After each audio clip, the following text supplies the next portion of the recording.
This has been another memorable year in Buffalo sports, from Sabres peaks and valleys to NFL MVPs. And joining us now to recap it all is News 4's Jonah Bronstein. Thanks for coming in today, Jonah. Happy to be here. Happy New Year, Chelsea. Happy New Year. Okay, we've got to do a little recap because there's been a lot going on in Buffalo sports. But let's start in January with our Buffalo Bills and their playoff run.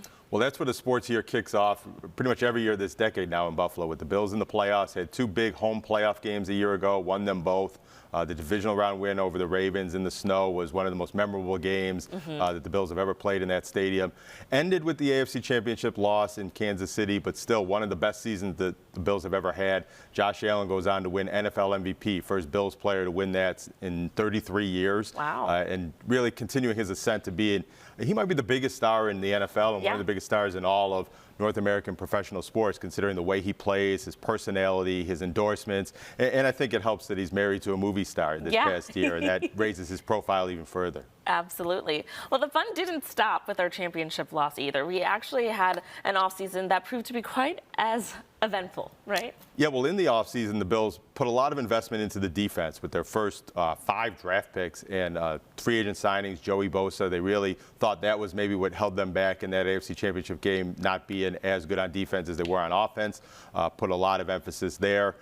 The defense hasn't been better this season. In fact, it's been a little bit worse. It's playing better of late, but didn't make the jump that I think the Bills were hoping for with all those draft picks and all those free agency signings. But the Bills are still into the playoffs and one of the better teams and in contention for the Super Bowl, but not AFC East Division champions for the first time this decade. So the playoffs are going to start on the road and really stay on the road. There won't be any home playoff games this year in 2026 for Buffalo Bills.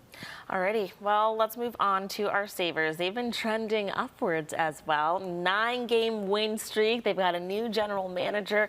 What do you have on them? Well, for the calendar year 2025, the Sabres won more games than they lost and played just about at a playoff pace. They didn't make the playoffs last year because of a 13-game loss streak to end 2024.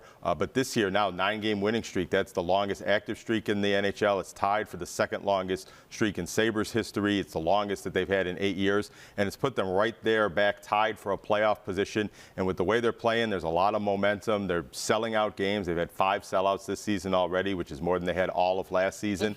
And they're trending towards a team that could be ending that playoff drought in the coming year. Okay, exciting stuff for the Sabres.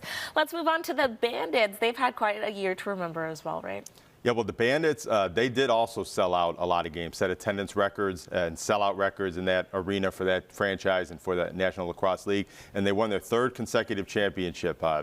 7th championship in team history, continued their dynasty. They're really the best franchise in the history of this league and in all of the sports in North America. Three-peat is very, very rare, and the Bandits were able to pull that off and are still a good team. They're 2-1, off to a really good start, and going for that 4-peat, which has never happened in this league. It's never happened in basketball or football. Hockey, the New York Islanders did that way back in the 80s, and the New York Yankees years and years and years ago in baseball. But a 4-peat in any professional sport is very, very rare, and the Bandits have that opportunity coming up. Really exciting, so we'll keep an eye on them for the rest of their season.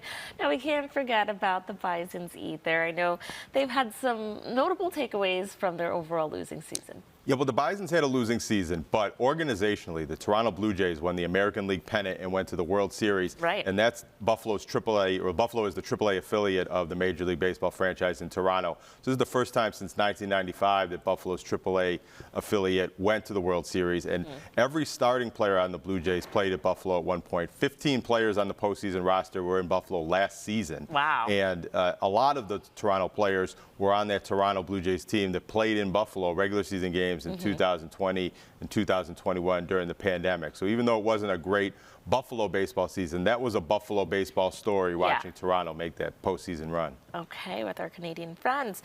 Now, it is that time where we're potentially going to say goodbye to the Bill Stadium this Sunday, and you're saying that we will not see any playoff games at home, correct? There's a small possibility if the Bills get the 6th seed and then they end up playing the 7th seed in the AFC Championship game, maybe, but that's very unlikely. As a wild card team, the Bills are going to start on the road, and however long their playoff run lasts, they're going to be road games. So the last home game ever played in what was originally Rich Stadium and then became Ralph Wilson Stadium, New Era Field, and now Highmark Stadium is going to be this coming Sunday against the New York Jets. And that'll be a very sentimental moment. And also, you get to see this new stadium being built across the street, and that construction's been fun to watch all throughout the year, and it's almost complete. And when you're here at the old stadium for the last game, you can look across the street and see what's coming in 2026. Really exciting stuff, and there's going to be lots going on at the final farewell game of the season to commemorate all of the years and memories spent there, right?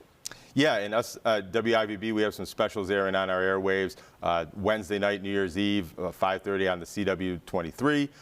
New Year's Day, we have another special airing on the history of the stadium, the last game, things like that. And you can catch all of that on demand on WIVB Plus, also WIVB.com. And on WIVB.com all football season long, I've been doing daily recaps of every game that's been played in that stadium history. So you can go through all the memories of the good games, the bad games, the fun games, the quirky moments that have happened, some cool photos that we accompany with those. And so you can relive everything that's ever happened in that stadium, even the hockey games that have been played there outdoors on WIVB.com. Really exciting and nostalgic. Well, Jonah, thank you so much for coming in and recapping 2025 Sports World in Buffalo. Viewers, if you want to get more details on all these sports headlines and more, just visit WIVB.com/sports. And you can follow Jonah on social media at Bronstein. Thanks so much for coming in.